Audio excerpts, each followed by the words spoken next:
Good stuff. New intro done.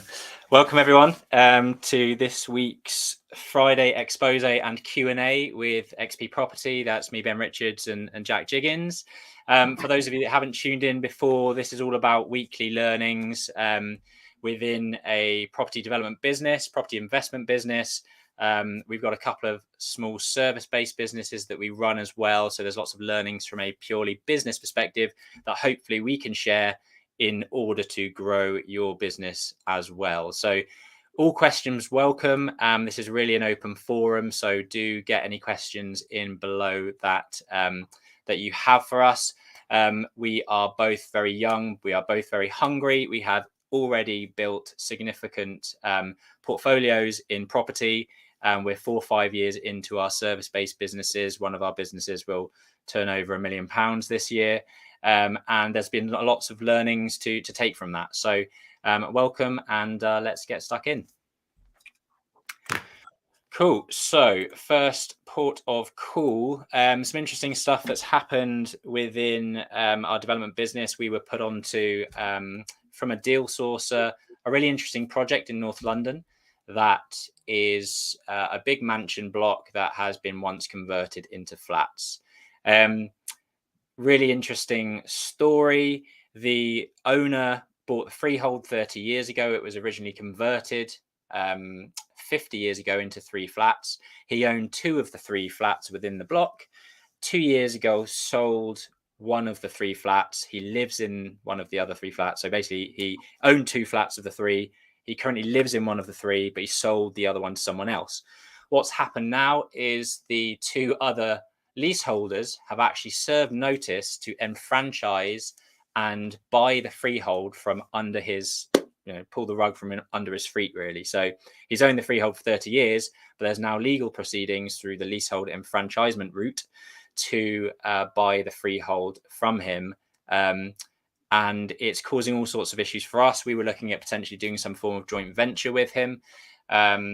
It's put a bit of a hold to that, albeit we're moving forward on a service perspective with him. But I thought it'd be interesting to discuss the leasehold enfranchisement route. So for those people that don't know what it is, fundamentally, when you own a freehold with various leaseholders, if more than 50% of the leaseholders request to buy the freehold from the freeholder or the management company, there's a legal mechanism to allow them to do that. So there's a lot of intricacies to it, but it was something that I thought was worth discussing because it's causing a lot of issues for us. Because as soon as that freehold transfers over to the other 2 leaseholders, we lose our opportunity to develop the way that we wanted to develop the space. So he owns a lower ground and a ground floor.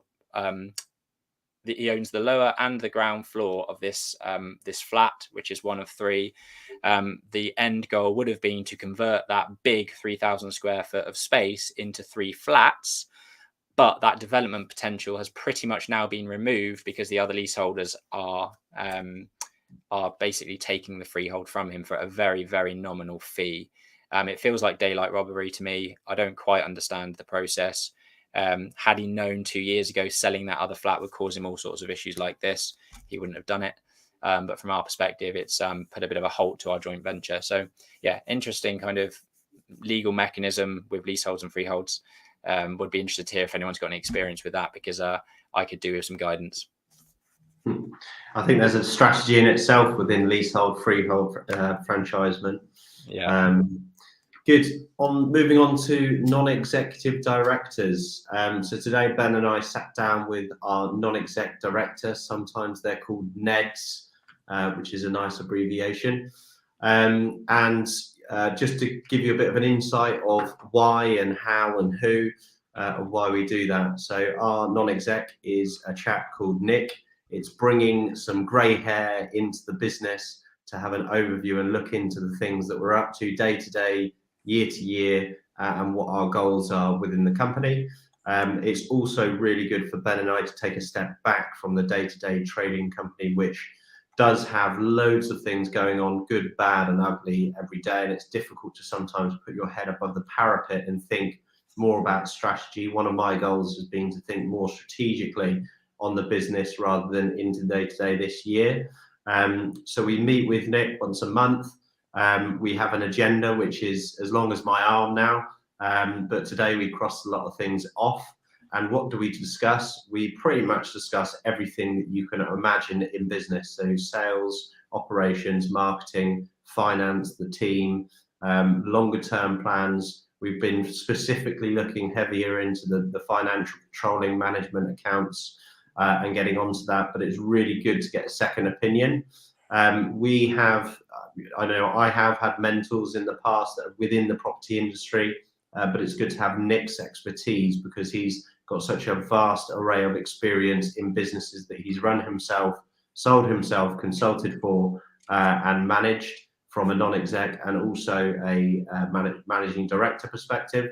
So it's really good for our service-based businesses to pull off his expertise, because Ben and I are construction and property professionals. So it's good to get a second opinion on a lot of the stuff that we're doing. So we do get challenged, we do get questioned.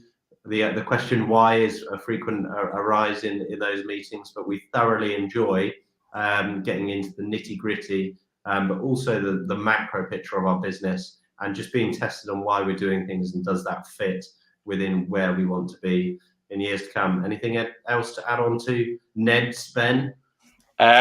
No, I think they're worth their weight in gold. You get getting the right one anyway, who's going to challenge you, going to have an outsider's view on how your business is running, with the view to improve things, to drive efficiencies, to use their experience in, hopefully if you're working with someone, the Ned that you bring on board has, had experience in what you're trying to achieve, so that they can be the kind of guiding light to guide you in the right direction for your business. So yeah, well worth bringing someone in to help facilitate that. Yeah, I will just say a friend of mine has 2 non-execs and he pays them with an equity piece in the business. Our structure is we pay Nick a monthly retainer for the services to come in once a month. But it's completely down to you and your business and also the non-exec that you've got on board. But if anyone's got any questions on any of the topics today, put them into the question box and we'll try and answer them. Yeah, good stuff. So busy day today with one of our sites. We had, that's the wrong button. Let's try share screen.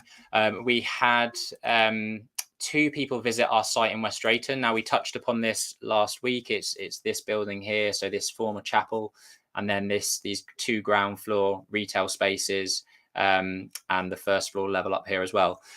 So we met the planning officer on site this morning. So we submitted a planning application a number of weeks ago. That's obviously being processed through the local council, and the planning officer came out to site to have a look around. That's standard practice for those of you that hasn't submitted a planning application before. They will want to come out and view the site. They'll go back and send the relevant information to the relevant consultees. So that may be transport, the environmental health officer. If it's in the conservation area, it will go to the conservation officer, and all of the relevant people that he needs to go to or she needs to go to provide input to the planning officer to make his decision.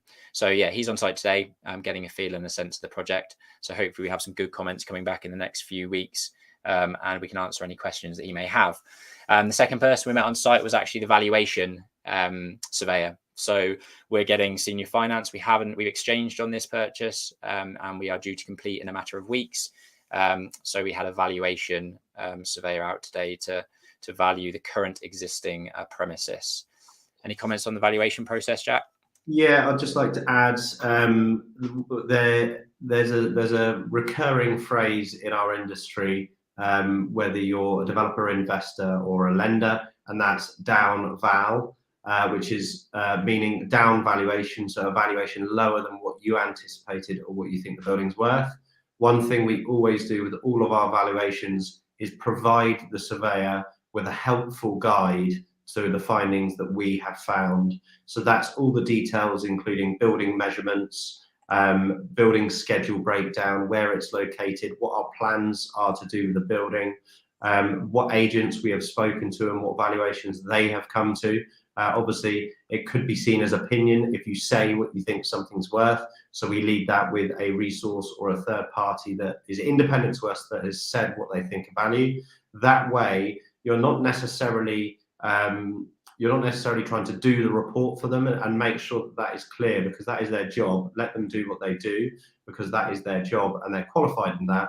But steer them into your findings and share what you have to hopefully save them time, hopefully bring them in nearer where your expectations are. And that will save you more equity going in. That will save you headaches with the underwriter getting comfortable with the loan to values on the loan. So it's a very time efficient, cost efficient method way of ensuring that you get the best result possible for your valuations.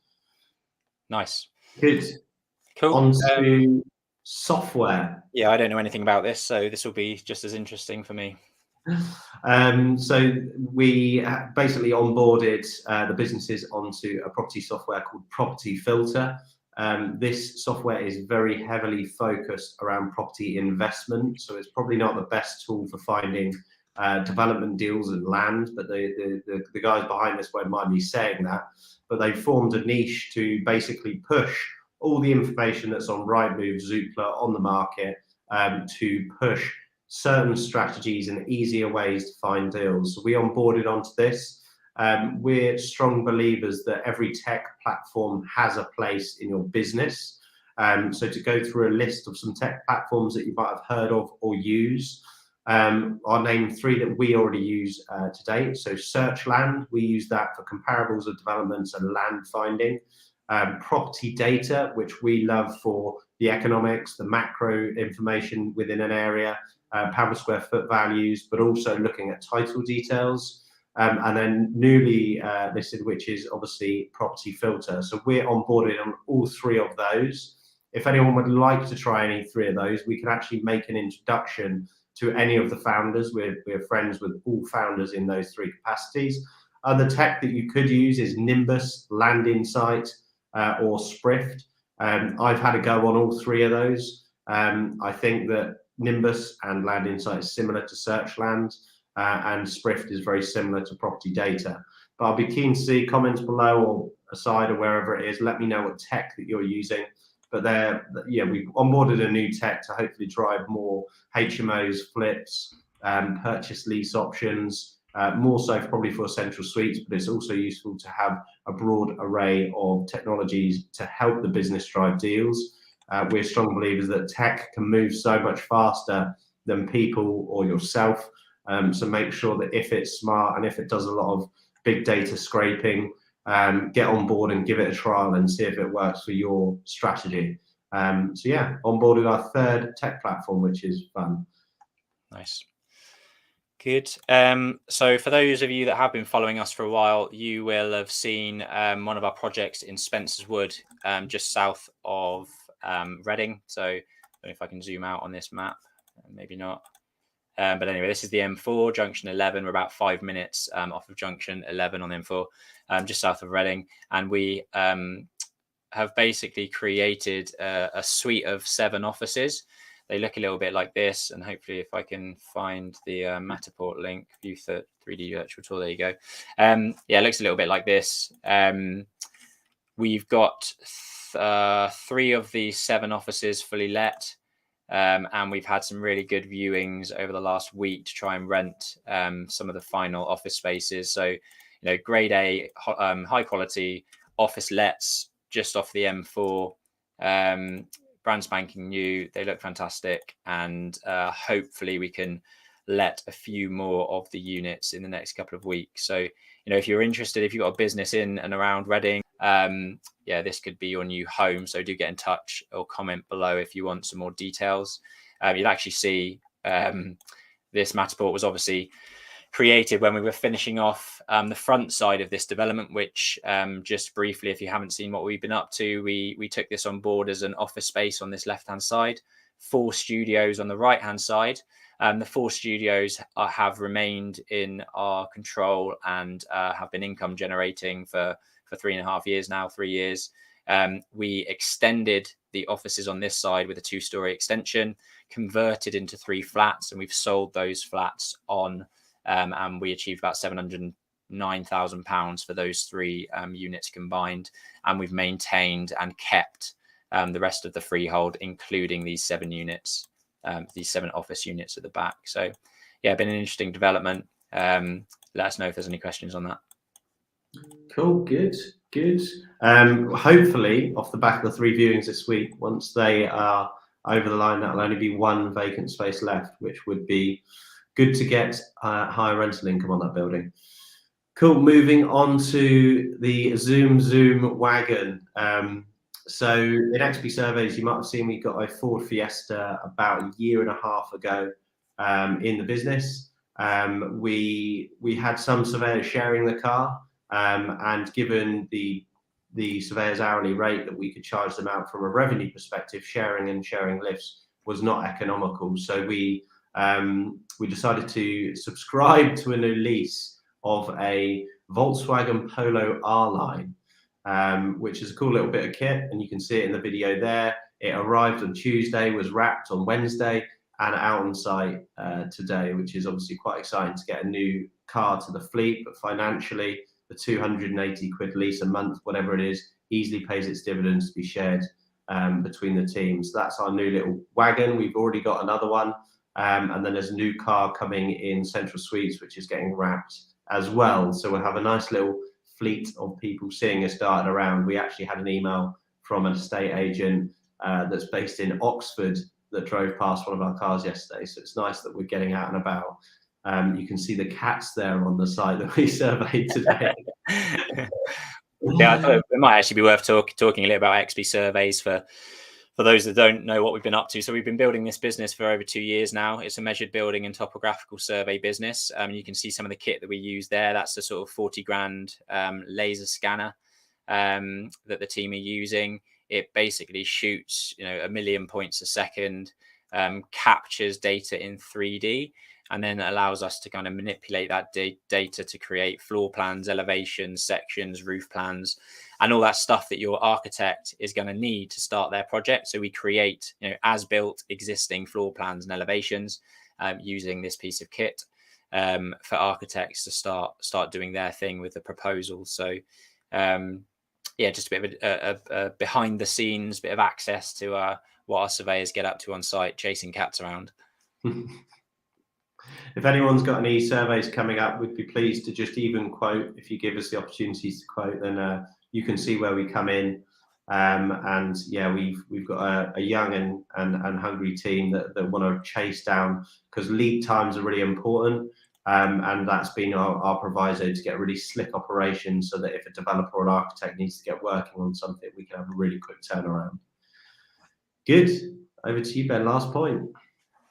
Yeah, good stuff. So this week, we actually decided as a company to bring all of our team reviews into sort of January, just again to stop the sort of, oh, you've been here for a year in May, but you've been here for a year in July, and it just made sense to kind of bring every review to January so that everyone knows when to expect them.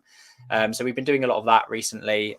We've gone through the motions of doing our analysis on the team, goals, achievements, how have you progressed, how are you progressing with your inputs, how are you progressing with your outputs, how are you getting on with the team, all of those standard things that go into a review. And that's been a great process to go through. A few things have come out of that. So Graham, who was my head of operations, is now going to become the design and operations director of the business. So this is Graham. He's been doing a great job over the last 18 months in driving efficiencies into the business, managing the day-to-day with the other architects. So there's 15 in the team at the moment, and that takes a lot of management, and Graham's been brought in to kind of lead up that day to day and allow me to focus on more of the business growth, the marketing, the finance, the HR, and all that other stuff that a business owner should be focused on. So super excited to see how this year pans out, because we've got a lot of exciting things in the pipeline. We're also recruiting, so if you are an architect, a part 2 or part 3 architect, we'd love to see your CV if you're looking for a change. We're growing very, very fast. We've got a big pipeline of work to deliver in the next 3 months, and are looking for some more people to come and join the team. So do reach out. I think recruitment@aurahomes.co.uk is the email address to send your CV to, or comment below, or DM me and I can send you more details. But as an architectural practice, we have a lot of fun. We do some really exciting projects. We work with homeowners to extend their homes and transform their living spaces. And we also work with property developers like XP to add value and maximize square footage on schemes. So if you're interested in that type of new challenge, then do get in touch. Good stuff. That's all we had on our list, but is there anything else that sort of springs to mind? The shorter it is, the more everyone can get on and enjoy their Friday.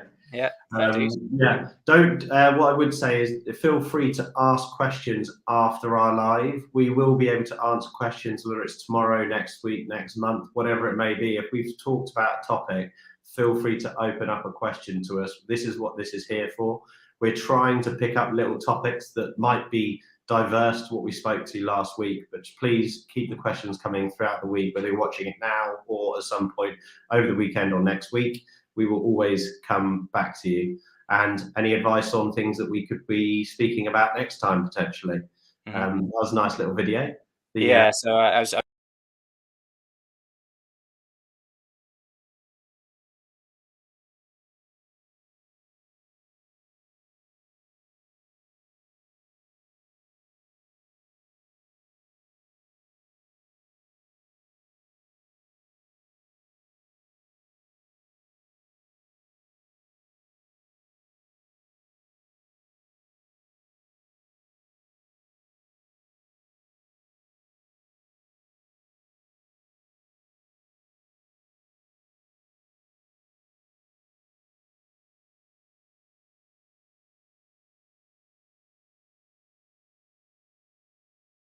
whether you want to come along. I think I've lost Ben. Did I?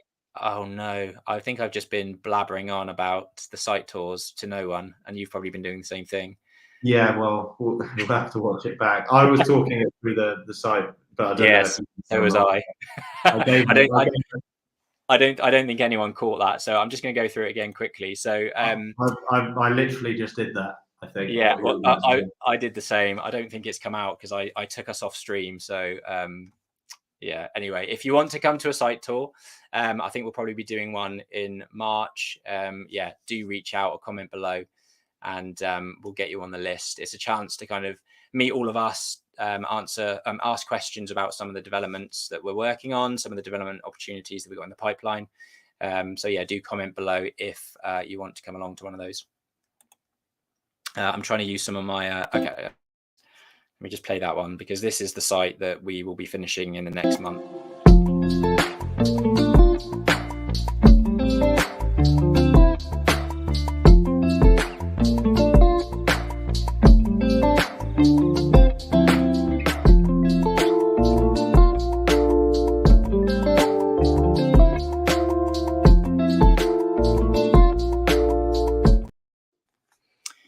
Cool. Good stuff. All right, we'll leave it at that and tune in at 5 o'clock next Friday. Come equipped with any questions that you may have about anything within your business. Like the idea of doing these is that we try and help budding property developers and budding business owners that are trying to grow, are hungry to learn, and hopefully share some of the things that we've learned and improve your businesses alongside that. So do come equipped with questions. We're here for you essentially. Hopefully see you this time next week. Have a good weekend. Good. See you later, all. See you later.